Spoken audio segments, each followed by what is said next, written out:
السلام علیکم ویوز، میں ہوں نثار ستی اور آپ دیکھ رہے ہیں پاک دبئی ٹی وی۔ حمزہ شہباز جو کہ وزیر اعلیٰ پنجاب تھے پچھلے 1-1.5 ماہ سے، جو کہ کنٹروورشل وزیر اعلیٰ پنجاب تھے، وہ اب وزیر اعلیٰ پنجاب نہیں رہے۔ لاہور ہائی کورٹ کا فیصلہ آنے کے بعد دوبارہ سے وزیر اعلیٰ پنجاب کے لیے الیکشنز ہوں گے، اور جس کینڈیڈیٹ کے پاس اکثریت ہوگی وہ اگلا وزیر اعلیٰ پنجاب ہوگا۔ 25 اراکین جو کہ منعرف اراکین تھے پی ٹی آئی کے، وہ ڈی سیٹ ہونے کے بعد پنجاب اسمبلی میں 3 سے 4 اراکین کی برتری حاصل ہے مسلم لیگ نون کو اور پیپلز پارٹی کو، جبکہ چودھری پرویز الہی بھی پر امید ہیں کہ وہ اپنے نمبرز پورے کرنے میں کامیاب ہو جائیں گے،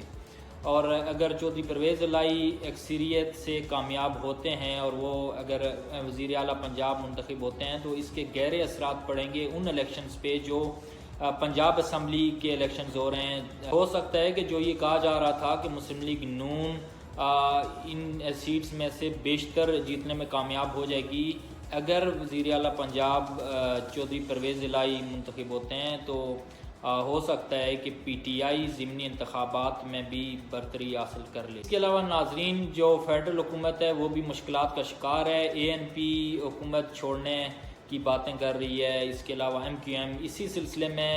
وزیر اعظم پاکستان شہباز شریف اور زرداری صاحب ملاقات کر رہے ہیں، اور ان کی یہ کوشش ہوگی کہ جو ان کے اتحادی ہیں ان کو مطمئن کیا جائے اور ان کو ساتھ لے کے چلا جائے تاکہ یہ فیڈرل میں ان کی حکومت قائم رہ سکے، کیونکہ بجلی کی قیمتوں میں اضافہ اور غیر اعلانیہ لوڈ شیڈنگ کی وجہ سے اور مہنگائی کی وجہ سے یہ جو موجودہ اتحادی حکومت ہے یہ آلریڈی غیر مقبول ہو چکی ہے، اور اگر اتحادی ان کو چھوڑ جاتے ہیں تو یہ حکومت کسی صورت قائم نہیں رہ سکتی۔ اسی طرح جس طرح پی ٹی آئی کی حکومت اتحادیوں کے ساتھ قائم تھی، 2 سیٹوں پہ یہ حکومت قائم ہے، اور اگر کوئی بھی اتحادی ان میں سے اگر چھوڑ کے چلا جاتا ہے تو یہ حکومت قائم نہیں رہے گی۔ اس کے علاوہ ناظرین، عثمان بزدار جن کو عمران خان صاحب وسیم اکرم پلس کہتے تھے، اور شروع میں جب ان پہ تنقید ہو رہی تھی تو ان کا کہنا تھا، اور پی ٹی آئی کے کافی سارے رہنما اور عمران خان صاحب کہتے تھے کہ وہ ٹریننگ لے رہے ہیں، آگے بہتر کارکردگی دکھائیں گے، لیکن انہوں نے ٹریننگ لینے کے بعد بھرپور کرپشن کی پنجاب میں، اور نہ صرف انہوں نے بلکہ جو کرپشن کے الزامات اور جو کیسز اور جو کہانیاں سامنے آ رہی ہیں اس میں بشرا بی بی، خاور منیکا، ان کے بھائی، ان کے بیٹے اور کافی سارے کردار ہیں عثمان بزدار سمیت۔ اس کے علاوہ آگے جو کچھ نام سامنے آ رہے ہیں، شری مزاری،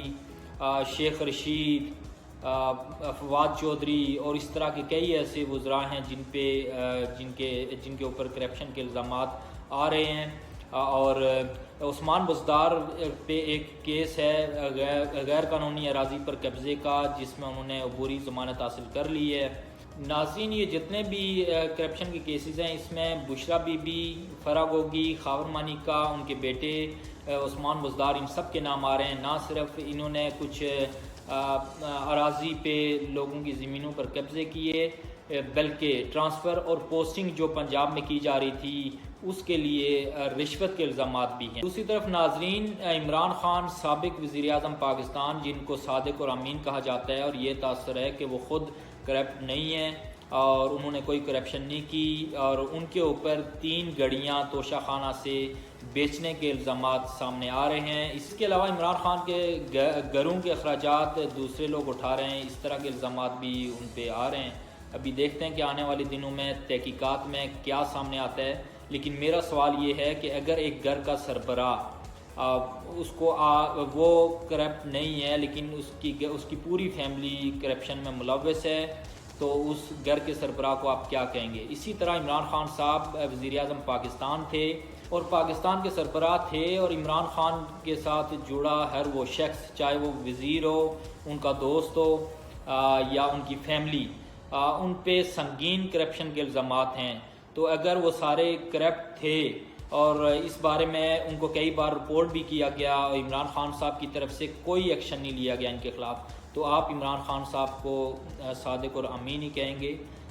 کہ وہ جانتے بوجھتے ہوئے کہ کرپشن ہو رہی ہے انہوں نے کوئی ایکشن نہیں لیا، ایک گھر کا، ایک ملک کا سربراہ ہونے کے باوجود۔